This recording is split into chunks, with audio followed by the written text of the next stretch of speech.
भारत के तेजस को मलेशिया ने ठुकरा दिया था। अब आ गया ठिकाने पर, लेने के पड़ गए देने मलेशिया को। पाकिस्तान ने किया TB2 ड्रोन का परीक्षण, बदले में भारत ने उतारा अपना खतरनाक ड्रोन।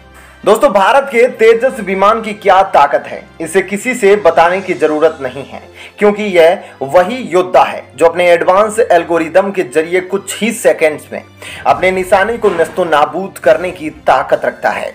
यही वजह है कि तेजस फाइटर जेट को पूरी दुनिया में लाइट कॉम्बैट विमानों की श्रेणी में सबसे ऊपर रखा जाता है।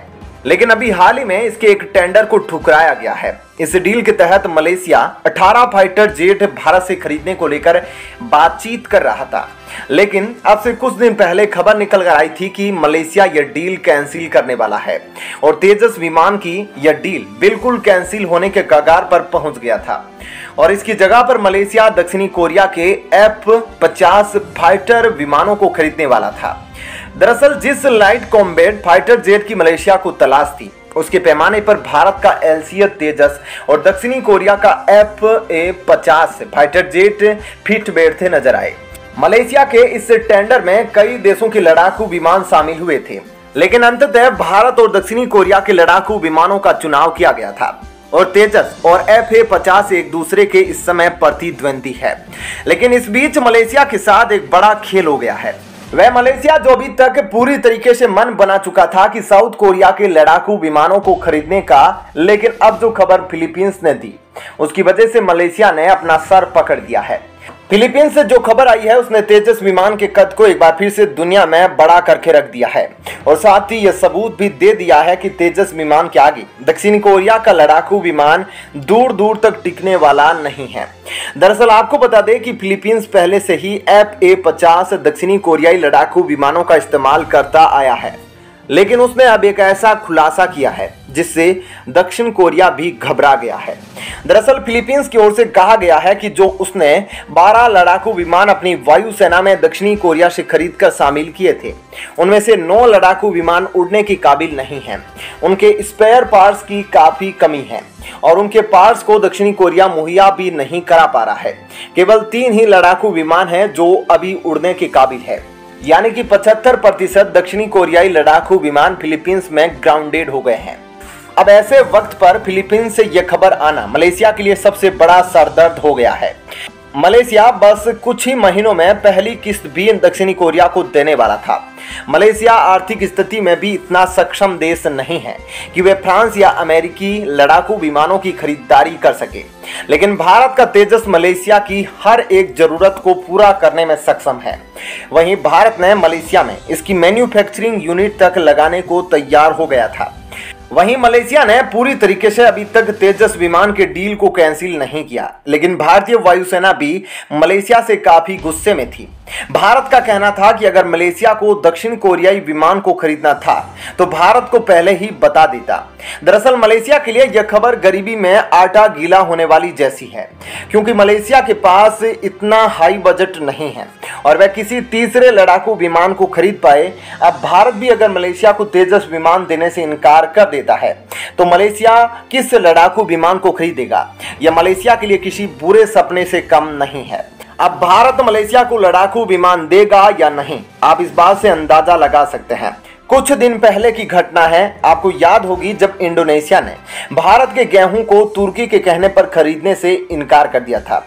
जब पूरी तरीके से यह गेहूं की सप्लाई इंडोनेशिया पहुंचने वाली थी, उस वक्त इंडोनेशिया ने गेहूं खरीदने से मना कर दिया था। लेकिन कुछ ही दिनों बाद जब इंडोनेशिया में गेहूं का भंडार पूरी तरीके से खत्म हो गया तो फिर से भारत के चक्कर लगाने लग गया। लेकिन यह वही भारत है, अगर एक बार किसी ने असहमति जता दी तो दोबारा उससे डील नहीं करता है। इंडोनेशिया कहता रहा, लेकिन भारत ने नहीं किया, गेहूं की सप्लाई नहीं की। भारत ने फ्री में अफगानिस्तान को गेहूं की सप्लाई कर दी, लेकिन इंडोनेशिया को पैसे के बदले में भी गेहूं नहीं दिया। अब इसी प्रकार मलेशिया के साथ भी होने वाला है। अब यह देखना दिलचस्प है कि मलेशिया क्या करता है, क्या वह दक्षिणी कोरिया के कबाड़ विमानों को अपनी सेना में शामिल करेगा या फिर से भारत के पास आएगा? दोस्तों, यह तो थी इस वीडियो की पहली खबर। अब आइए आपको दूसरी खबर के बारे में बताते हैं। यह खबर भारत के लिए बहुत महत्वपूर्ण है क्योंकि तुर्की से कुछ महीने पहले जो पाकिस्तान ने TB2 ड्रोन अपनी सेना में शामिल किए थे, अब उसका सैन्य अभ्यास करना भी शुरू कर दिया है। लेकिन वहीं भारत भी TB2 ड्रोन को टक्कर देने वाले ड्रोन का निर्माण कर रहा है। तो आइए आपको इस बारे में विस्तार से बताते हैं।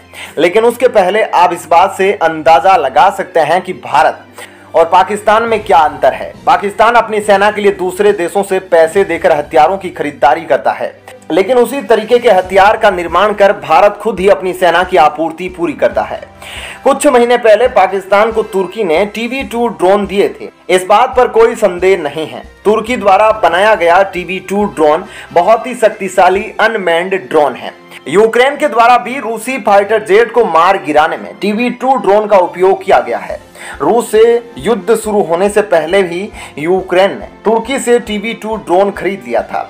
दरअसल यूक्रेन ने TB2 ड्रोन का इस्तेमाल इस तरीके से किया कि इसकी खासियत देखकर पूरी दुनिया के देशों से खरीदार बढ़ गए। लेकिन भारत ने पहले ही TB2 खरीदने को लेकर तुर्की से बातचीत शुरू कर दी थी, लेकिन तुर्की ने अपनी दुश्मनी फिर से भारत से निभाते हुए भारत को अपना TB2 ड्रोन देने से इनकार कर दिया था। लेकिन अब भारत में खुद ही इस ड्रोन को बनाने का ऐलान किया गया है। अब तुर्की चाहे इस ड्रोन को देने पर हाँ करे या ना करे, भारतीय साइंटिस्ट अब इस हैसियत में हैं कि वह दुनिया के किसी भी ड्रोन का निर्माण कर सकते हैं। वहीं भारत को कई देशों का सपोर्ट भी प्राप्त है। उधर रूस भी TB2 ड्रोन के चलते काफी चोट खाया है। लिहाजा अगर भारत को इस ड्रोन के निर्माण में रूस की कोई सहयोग की जरूरत पड़ी तो रूस फौरन ही भारत को अपना सहयोग देगा। भारत ने अब कह दिया है कि तुर्की ने जो पाकिस्तान को TB2 ड्रोन दिए हैं वह ठीक नहीं किया। अब इसलिए भारत अपने आत्मनिर्भरता के लिए खुद ही इस ड्रोन का निर्माण करेगा। आपको बता दें कि भारत अब जिस ड्रोन का निर्माण कर रहा है इसे तापस BH-201 नाम दिया गया है। तापस नामक ड्रोन का इस्तेमाल सभी तरीके के सैन्य अभियानों में किया जा सकेगा। इसका इस्तेमाल दुश्मन के बंकरों को उड़ाने के लिए और साथ ही साथ उनकी निगरानी के लिए इस्तेमाल किया जाएगा। अभी के लिए तापस BH-201 तुर्की के TB2 ड्रोन से लंबाई में काफी बड़ा है और साथ ही ऊंचाई पर इसकी पेट्रोलिंग कंट्रोलिंग भी तुर्की के TB2 ड्रोन से काफी बेहतर है। वहीं तुर्की के TB2 ड्रोन की कंट्रोलिंग को लेकर हमेशा ही प्रश्न चिन्ह खड़े होते रहे हैं। बहरहाल तुर्की का भारत को TB2 ड्रोन देने से इनकार करना एक बार फिर से भारत के सामने उसके दोहरे चरित्र को उजागर करता है। भारत और पाकिस्तान के बीच 1965 के बाद कई बार युद्ध हो चुके हैं। पाकिस्तान ने भारत पर युद्ध की शुरुआत ही भारतीय मदद के चलते ही की थी। 1950 के दशक में जब पाकिस्तान बिल्कुल नया बना था, उसके पास ना रहने के लिए छत थी ना ही खाने के लिए रोटी। उस वक्त भारत ने पाकिस्तान को तकरीबन 50 करोड़ दिए थे, जो उस टाइम में बहुत बड़ी रकम थी और पाकिस्तान ने इन पैसों का इस्तेमाल हथियारों को खरीदने के लिए किया था। आपका इस खबर पर क्या कहना है जरूर बताएं। धन्यवाद।